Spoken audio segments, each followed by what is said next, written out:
En la compleja y convulsa historia de Rusia aparece un hombre de mirada aguda, gestos desafiantes y marcado carácter, que dejó a su paso una estela de controversia y cambios radicales. Su nombre es la última palabra susurrada en los pasillos del Kremlin, la sombra que se cierne sobre la Rusia de hoy.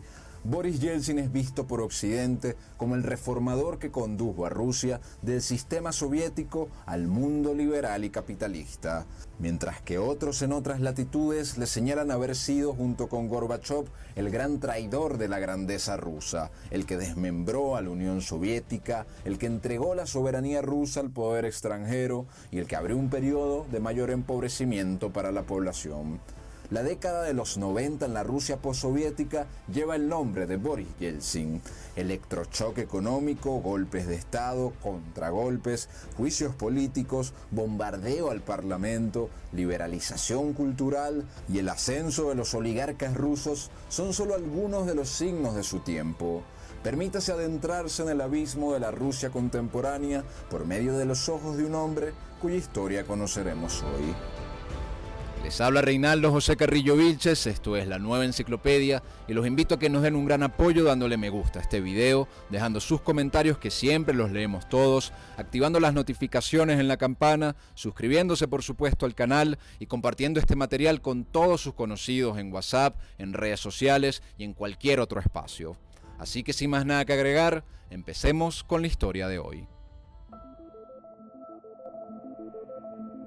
Boris Nikolayevich Yeltsin emerge en el frío aliento de la Rusia soviética. Nace el 1 de febrero de 1931 en el pintoresco Budka, un pequeño pueblo en la provincia de Sverdlovsk, entonces parte de la República Socialista Federativa Soviética de Rusia. Sus raíces se hundían profundamente en la tierra rusa, pues provenía de una larga estirpe de rusos étnicos que habían labrado la tierra de los Urales desde el siglo XVIII. La aldea de Sverdlovsk en los años 30 estaba asolada por las secuelas de la colectivización rural y la transformación agrícola del estalinismo. El hambre acechaba y la familia Yeltsin se traslada a la ciudad de Kazán en 1932. Allí el joven Boris da sus primeros pasos en el jardín de infancia, sus ojos aún inocentes ante el torbellino de la historia que le rodeaba. El Servicio de Seguridad Estatal arresta a su padre, Nikolai, acusándolo de ser un agitador contrarrevolucionario y lo envían a los campos de prisioneros. Mientras tanto, el Partido Comunista confisca la modesta morada y las posesiones de la familia Yeltsin, dejándolos sin más remedio que buscar refugio en casa de amigos generosos. La familia de Yeltsin pertenecía a los llamados kulaks, es decir, a los agricultores que poseían tierras y que eran vistos como enemigos de la clase obrera y campesina soviética. Para 1936, su padre Nikolai Yeltsin sale del Gulag y regresa a su familia en Beresniki a trabajar en las minas. Su hijo Boris desde temprana edad destacaba en la escuela 95 de Beresniki y se involucra en la Juventud Comunista Komsomol, donde participa activamente y mostraba compromiso político. Mientras avanzaba la década de 1940 y se acercaba a la adolescencia, Boris Yeltsin se destaca no solo por su brillantez académica, sino también por su gran destreza jugando al voleibol. Era la época de Joseph Stalin, el que desde 1925 lidera, estabiliza y expande el imperio soviético con un duro control político y un proceso de industrialización veloz que competía con las potencias occidentales. Sin embargo, en 1953, tras casi 30 años en el poder, muere el líder supremo de los soviéticos y se abre un proceso de transición. En la nomenclatura soviética existían facciones que promovían mantener la doctrina stalinista del socialismo en un solo país, mientras que otros grupos enarbolaban banderas reformistas y una mayor apertura al capitalismo occidental. Más adelante, los jóvenes Mikhail Gorbachov y Boris Yeltsin se suscribirían a estos grupos reformistas. Para el año siguiente a la muerte de Stalin, en 1954, Boris da un paso crucial en su camino hacia el destino. Superando adversidades, logra ingresar al Instituto Politécnico de los Urales en Sverdlovsk. Allí estudia ingeniería civil y es en las aulas de la universidad donde encuentra quien se convertiría en su compañera de por vida, Naina Yosifnova Grina, con quien luego tendría una hija llamada Tatiana.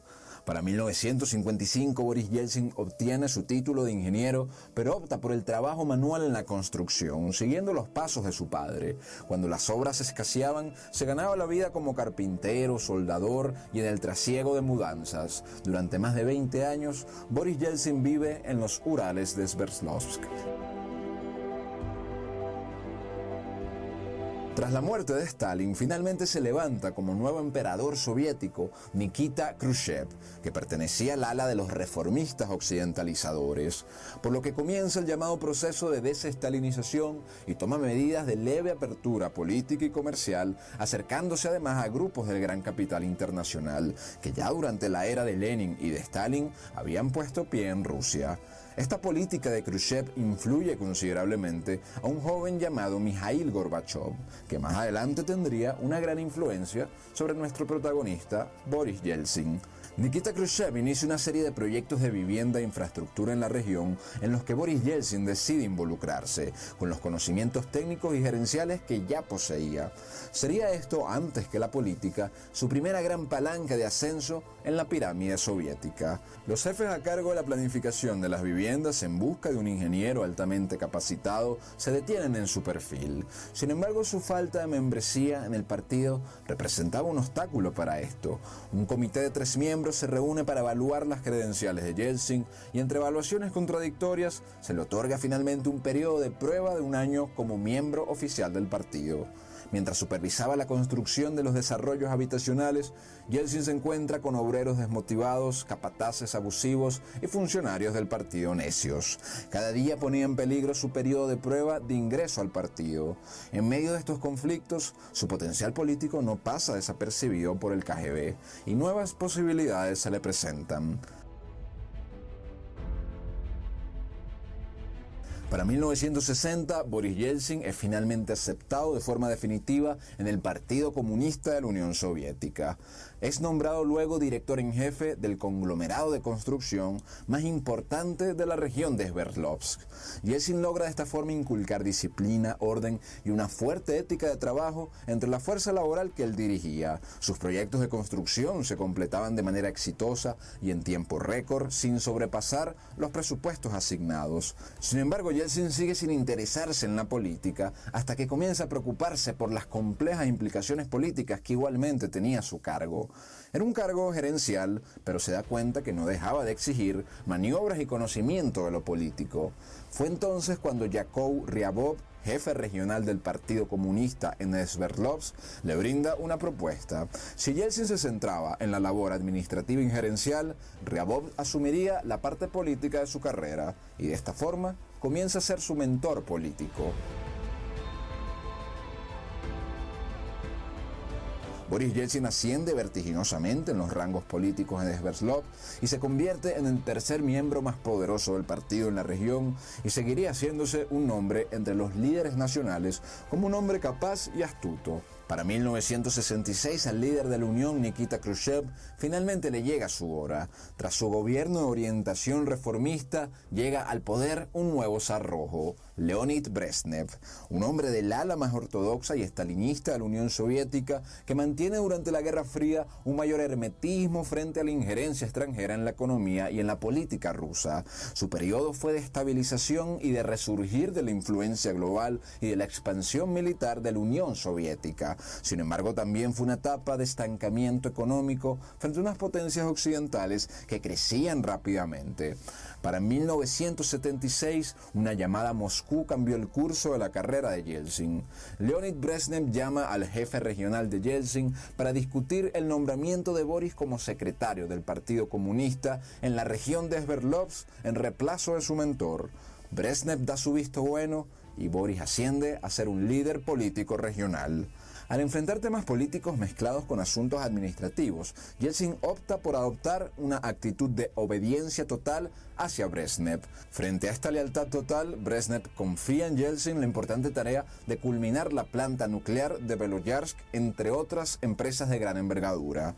En paralelo a las diatribas internas de la Unión Soviética, el mundo sigue experimentando los veloces y radicales cambios que caracterizaron al siglo XX. El sector financiero occidental crecía como ningún otro en el mundo, el capitalismo de las multinacionales y de los fondos de capital permeaban cada vez más en las economías de los estados-nación, la cultura y la academia producida en el mundo occidental anglosajón se extendían como ninguna por todo el planeta, la sociedad de consumo se hacía la norma y representantes de emporios financieros globales visitaban de forma abierta o encubierta a naciones como China y Rusia para negociar con estos países su apertura a este nuevo mundo.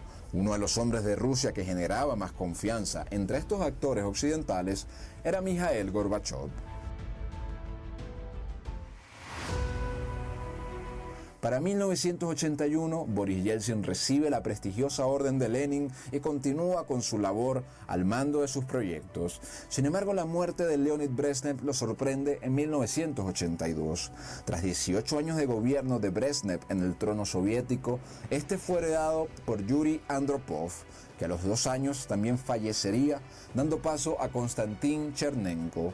Durante todos estos años, el reformista Mikhail Gorbachev asciende ya presidiendo las reuniones del Politburó y manejando muchos hilos de poder tras bastidores. Las facciones liberales y reformistas favorables a la apertura al mundo occidental ganaban más terreno, mientras que la línea más ortodoxa y anti-injerencista perdía fuerza dentro de la Unión. Yeltsin ya era un líder reconocido nacionalmente, sobre todo en estos círculos reformistas. Chernenko también muere en poco tiempo, durante el año 1985, cuando el Politburó finalmente termina designando al reformista Mikhail Gorbachev como nuevo líder soviético. Luego de pasar más de 50 años viviendo toda su vida en los Urales de Sverdlovsk, la llegada de Gorbachev significaría para Yeltsin su relocalización en Moscú, donde el destino le deparaba un lugar en la historia rusa. Para abril de 1985, Gorbachev designa a Yeltsin como presidente del Departamento de Construcción del Partido Comunista de la Unión Soviética. Así que Yeltsin se muda definitivamente a Moscú y se instala cómodamente en un apartamento en un área reservada para los miembros del alto rango del partido. Más tarde, en diciembre de ese mismo año, Gorbachev lo nombra jefe administrativo de la ciudad de Moscú. Yeltsin se encontraba al mando de la capital del Imperio Soviético y ejercía su autoridad con su característico estilo. Gorbachev pone en marcha un proceso que marcaría el inicio del final de la Unión Soviética. La perestroika y el glasnost marcarían una serie de medidas de apertura económica, política y cultural y mayor influjo de capitales occidentales en la región. Para 1987, en este creciente clima de libertad de opinión, Yeltsin estaba al mando de Moscú y era una fulgurante figura política en el Partido Comunista que, junto a otros reformistas, exigía mayor alcance y mayor velocidad en las reformas que estaba adelantando Gorbachev. Gorbachev estaba en medio de las críticas de stalinistas ortodoxos que lo acusaban de entregar la soberanía del país al capitalismo occidental y de los liberales que le pedían reformas más radicales todavía. Yeltsin, en desacuerdo con las posturas ortodoxas y en medio de altercados con Gorbachev, decide ser el primer miembro en la historia del Politburó de la Unión Soviética en renunciar a su puesto voluntariamente. Sus críticas en su discurso contra la nomenclatura soviética se cuelan en la prensa y asciende su popularidad como una figura en contra del status quo. Las reformas de apertura económica de Gorbachev causaban más escasez, inflación y pobreza, y la popularidad de Yeltsin seguía creciendo, quien además estrechaba excelentes relaciones con poderes occidentales y con los Estados Unidos. Para 1989 se produce otro cambio que luego tendría consecuencias trascendentales, cuando, como parte de la reforma política de Gorbachev, se crea el Congreso de Diputados del Pueblo de la Unión Soviética, que ahora conviviría con el antiguamente único Soviet Supremo de la Unión Soviética. Este Congreso además sería elegido en elecciones multipartidistas. El Partido Comunista siguió siendo mayoría, pero ya no era el único partido, y además se dividía internamente en distintas facciones. Es importante tener en cuenta para la caída de la Unión Soviética que cada república soviética singular tenía su estructura política particular. Por ejemplo, la República Socialista Federativa de Rusia y las demás repúblicas soviéticas tenían su propio Soviet Supremo y su propio nuevo Congreso de Diputados. Sin embargo, todas estas repúblicas estaban supeditadas unidas a una estructura superior que era la Unión Soviética, que estaba regida a su vez por su propio Soviet Supremo de la Unión Soviética y su Congreso de Diputados superior a todos los demás de las demás repúblicas. Yeltsin, como líder de Moscú, es electo en 1989 para el Congreso y el Soviet Supremo de la Unión Soviética, y al año siguiente, en representación de su provincia Sverdlovsk, es también electo al Congreso y al Soviet Supremo de la República de Rusia. Tanto en el Congreso de la Unión como en el Congreso de Rusia, Yeltsin lidera la oposición liberal dentro del Partido Comunista contra Mikhail Gorbachev. Yeltsin gana muchos simpatizantes dentro del poder legislativo y uno por uno los diputados soviéticos se van poniendo del lado de Yeltsin. Lo mismo empieza a ocurrir en el Politburó del partido tras su salida de este espacio, y mientras tanto desde el KGB secretamente también apoyan a Yeltsin. Y así hábilmente fue construyendo una plataforma de liderazgo en medio de las reformas propuestas por Gorbachev. El final de 72 años de comunismo soviético estalla tras cuidadosas conspiraciones internas y externas. Sumado a las tendencias mundiales y la expansión del capitalismo como modelo de vida en todo el planeta, existían en las repúblicas soviéticas un sentimiento nacionalista que buscaba la independencia de estas repúblicas de la Unión Soviética. La apertura política de Gorbachev le da un mayor impulso a estos grupos nacionalistas y al influjo de los sectores prooccidentales. A la par que Gorbachev iba perdiendo control sobre estas repúblicas soviéticas, Yeltsin consolida su ascenso al poder cuando en 1990 es electo como presidente del Soviet Supremo de la República Socialista Federativa de Rusia. Esto a pesar de que Gorbachev hizo campaña para que los diputados rusos no eligieran a Yeltsin para este cargo. Este sería un momento crucial para la historia. Yeltsin era el principal líder de la República de Rusia y empezaría a liderar activamente una serie de medidas que conducirían al desmembramiento de Rusia de la Unión Soviética. Había ahora una fuerte tensión entre los poderes de la República Socialista de Rusia y los poderes y líderes de la Unión Soviética como imperio. Tales eran Gorbachev y la vieja guardia stalinista. Para ganar más autonomía, el Congreso de Rusia aprueba una declaración de soberanía estatal que estipulaba que las leyes rusas estarían por encima de las leyes de la Unión Soviética. Posteriormente, por iniciativa de Yeltsin y mediante un referéndum, en Rusia se aprueba la creación de un nuevo cargo, el cargo de presidente de la República Socialista Soviética de Rusia. Yeltsin hace campaña criticando la dictadura centralista y el intervencionismo soviético, y cuando se hacen elecciones en junio de 1991, Yeltsin es electo como presidente de la República de Rusia, a la par que las repúblicas satélites intensificaban su discurso de independencia de la Unión. Sin embargo, un golpe se estaba tramando. Para intentar salvar algo del imperio soviético, Gorbachev propone un nuevo acuerdo que sustituya a la Unión Soviética por una confederación de estados soberanos. Pero en las vísperas de este acuerdo, el 18 de agosto de 1991, altos miembros del ala ortodoxa del Partido Comunista de la Unión Soviética y del KGB inician un golpe de Estado para intentar conservar el imperio soviético. Gorbachev es apresado en Crimea, pero Yeltsin acude a la Casa Blanca de Rusia, es decir, la sede del Parlamento ruso, y allí levanta la bandera tricolor rusa y se alza como el baluarte de la resistencia contra el golpe de Estado. Bien apoyado por agentes de los Estados Unidos y tras diversos enfrentamientos, en menos de 2 días, Yeltsin y los sectores nacionalistas rusos logran derrotar el golpe de la vieja guardia stalinista. Gorbachev era liberado, pero quedaba destrozado políticamente, mientras que la popularidad de Yeltsin estaba rozando el cielo como nunca antes. Tras este intento de golpe, Yeltsin, como presidente de Rusia, decreta la ilegalización del Partido Comunista de la Unión Soviética, confisca sus bienes y toma el control de diferentes ministerios y entidades de lo que quedaba de la antigua Unión Soviética. Como efecto dominó, la República de Ucrania y otras repúblicas proclamaban su independencia de la Unión Soviética. El 8 de diciembre, Yeltsin, reunido con los líderes de Bielorrusia y de Ucrania, firmaba los acuerdos de Bela-Vesa que decretaban formalmente el fin de la Unión Soviética. Gorbachev, como presidente de la Unión, renuncia ante las cámaras y al día siguiente, la bandera roja con la hoz y el martillo que había ondeado durante 70 años fue reemplazada por la tricolor de Rusia sobre los almenados muros del Kremlin. La República Socialista Federativa de Rusia pasaba ahora a llamarse la Federación de Rusia como un estado independiente, y su presidente era Boris Yeltsin. La era soviética llega a su fin, dejando tras de sí un imperio disgregado, el ocaso de una época que se desvaneció en las brumas de la historia. La OTAN y los poderes occidentales celebraban. Se inauguraba un nuevo orden internacional. Gorbachov y Yeltsin serían vistos por algunos como grandes reformistas, mientras que otros los considerarían traidores de la soberanía rusa y de la grandeza rusa en el mapa mundial. Como presidente de la naciente Federación Rusa, Boris Yeltsin se propone un programa de reformas más amplio todavía que el emprendido por Gorbachov. Rusia sería abierta al mundo liberal en lo político, en lo cultural y en lo económico.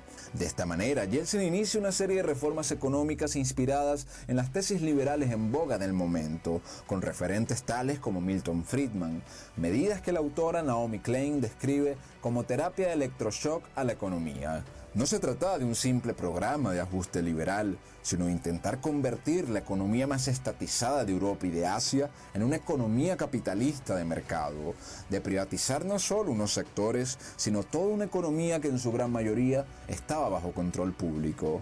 El teléfono de Boris Yeltsin no dejaba de sonar, llamadas que llegaban de empresarios, jefes de Estado y potenciales aliados, todos ansiosos por asesorar al líder ruso sobre cómo manejar la transición de una economía soviética a una economía de mercado. Su gabinete se pobló de jóvenes economistas con el plan de integrar a Rusia en los mercados occidentales. Sus medidas cambiarían la estructura económica del país, poniendo la economía en manos de una nueva nomenclatura. Para enero de 1992, Yeltsin liberaliza todos los precios, liberaliza el comercio exterior y liberaliza el cambio de divisas. Igualmente aumenta las tasas de interés a niveles altísimos para restringir la emisión de dinero y del crédito. Para reformar el gasto estatal, Yeltsin sube significativamente los impuestos, corta numerosos subsidios gubernamentales a la industria y la construcción y realiza considerables recortes al gasto público en las distintas ayudas y beneficios que otorgaba el Estado ruso. A partir de 1992, los precios en Rusia se disparan, hay escasez y se contrae la economía más de lo que ya venía. En los años siguientes, los estándares de vida y poder adquisitivo de buena parte de la población siguen empeorando en picada, sobre todo de aquellas industrias y personas que dependían de algún modo del gasto estatal, mientras la deuda externa de Rusia a la banca extranjera aumentaba sustancialmente. Durante los años 90 el PIB de Rusia se desploma más de 50% y el desempleo aumenta sustancialmente, a la par que se presenta un cuadro de hiperinflación durante varios años de la presidencia de Yeltsin. Alrededor de 10 millones de rusos entran en estado de pobreza. Unos empresarios con dinero tomados de las arcas del Partido Comunista Soviético comienzan a importar productos para abastecer los anaqueles vacíos, cobrándole al Estado ingentes sumas que socavaban las reservas del Estado ruso. La clase empresarial cercana a Yeltsin no pagaban impuestos ni aranceles de importación. Esto crea un ambiente económico caracterizado por el más auténtico libre mercado, un dejar hacer y dejar pasar. Uno de los ejemplos más notorios de este proceso fue la asociación entre el exministro de Relaciones Exteriores soviético, Vladimir Potanin, y el magnate George Soros. Juntos ofrecieron líneas de crédito al gobierno de Yeltsin bajo condiciones muy desfavorables para el Estado ruso. Como pago a estas líneas de crédito, el Estado ruso les daba acciones en las empresas estatales más grandes del país, las cuales luego vendían a capitales extranjeros si el gobierno ruso no podía cumplir con sus deudas. Estudiosos argumentan que la recesión generada por el programa económico de Yeltsin tuvo una mayor magnitud que la Gran Depresión de 1929.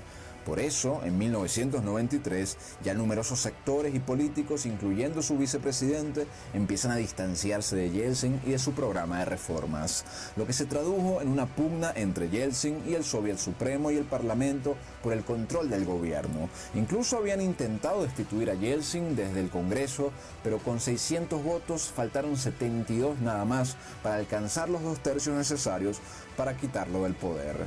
Mientras tanto, Yeltsin se reunía con Bush padre para decretar el fin de la Guerra Fría y establecer acuerdos militares y económicos. También se reunía con líderes de repúblicas exsoviéticas, donde iba a pedir perdón en nombre de Rusia por la intervención soviética a esos países. En seguridad interna, Yeltsin divide el KGB en 4 servicios de seguridad nacional.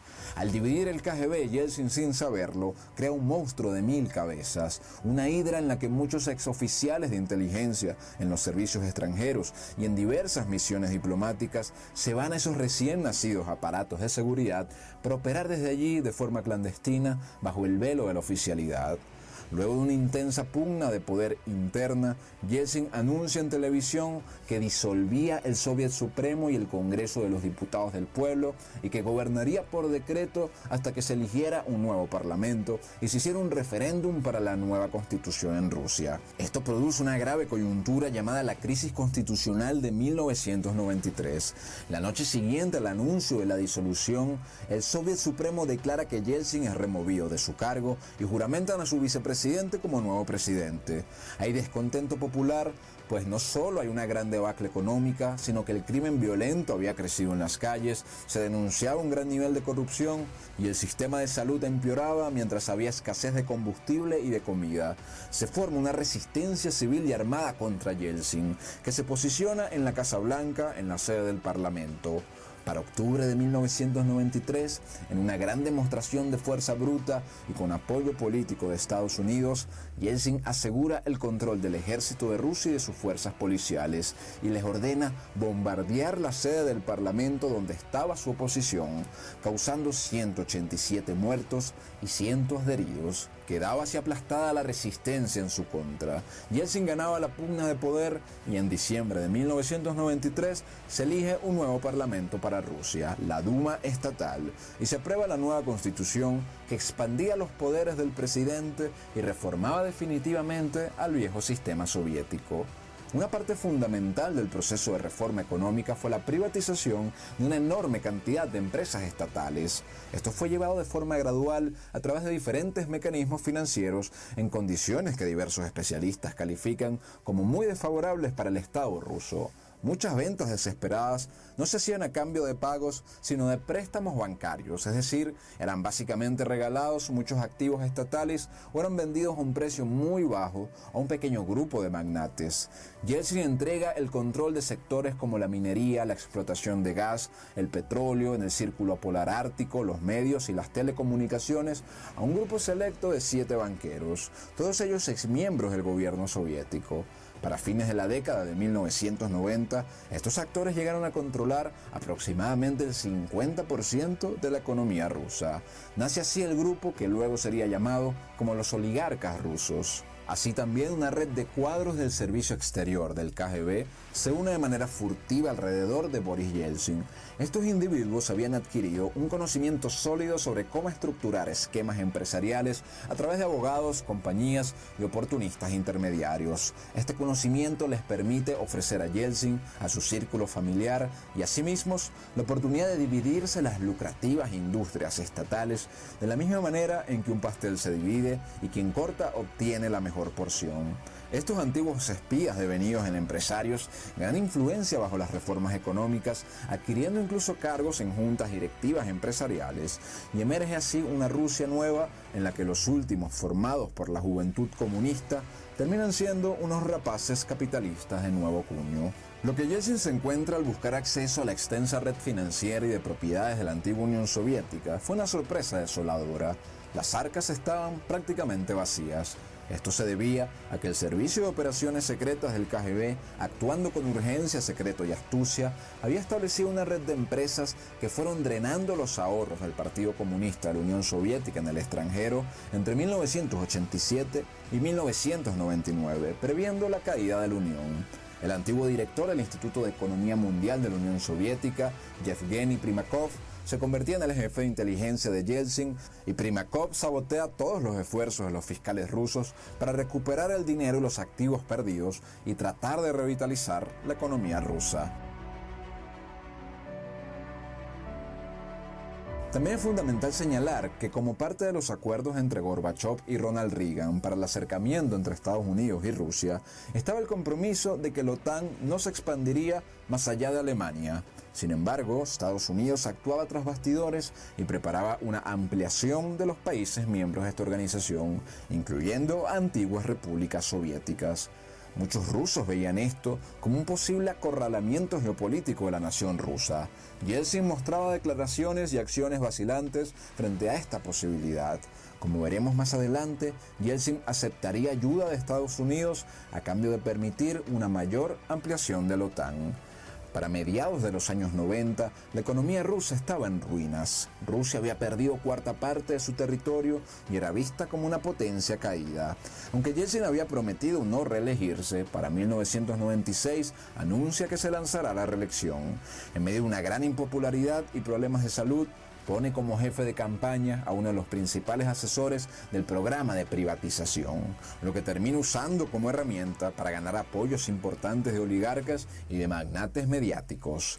En una muestra de interferencia extranjera en la soberanía nacional rusa, Clinton y los Estados Unidos también envían asesores y apoyo en recursos a favor de Boris Yeltsin. Para convencer al público, Yeltsin promete abandonar algunas de sus reformas y retomar varios programas de apoyo estatal a la población. Estados Unidos logra que el FMI apruebe un préstamo a Rusia de $10.000 millones, que ese mismo año le da un gran oxígeno al gobierno y a la campaña de Yeltsin. Finalmente, Yeltsin logra sobrepasar al candidato rival del Partido Comunista, que en un principio era el favorito, y gana la elección.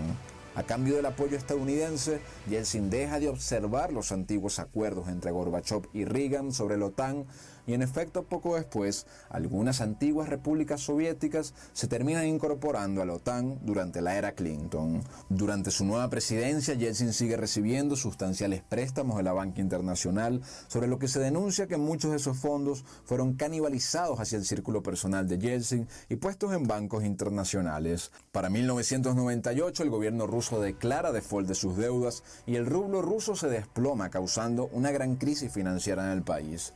Pero la salud de Yeltsin, sus problemas con el alcohol y su aislamiento por parte de sus familiares de la política se van acrecentando.